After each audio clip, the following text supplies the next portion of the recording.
Bones of the largest dinosaur ever unearthed in Japan have been assembled for the first time.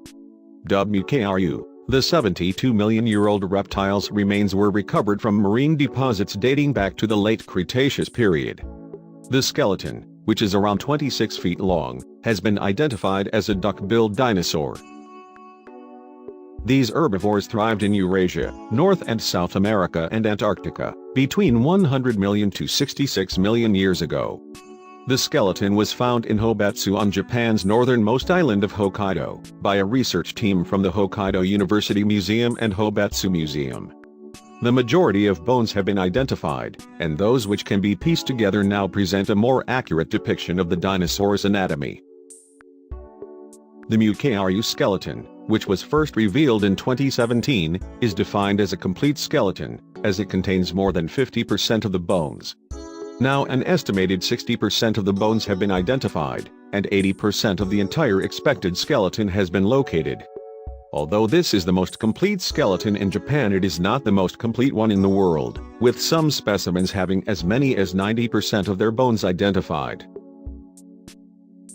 A significant amount of the cranial bones have now been pieced together in addition to bones from the shoulder, forelimb, hip, hind limb, and backbones. There are still many unidentified bones and fossils that need to be restored, said Associate Professor Yoshitsugu Kobayashi of the research team. We will continue researching Mukawaryu, analyzing its bones, and unraveling more details of this creature. We also hope to further clarify its systematic position, determine any related species and the ecology of the environment it lived in. Duck-billed dinosaurs, or hadrosaurs, are thought to have run on their hind legs, using their tail for balance. However, they are also believed to have walked on all fours for grazing and drinking.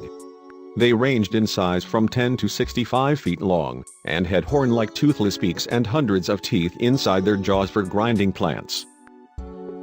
Complete hadrosaur skeletons have been unearthed before, but it is extremely rare for a complete skeleton of a land dinosaur to be discovered in a marine stratum.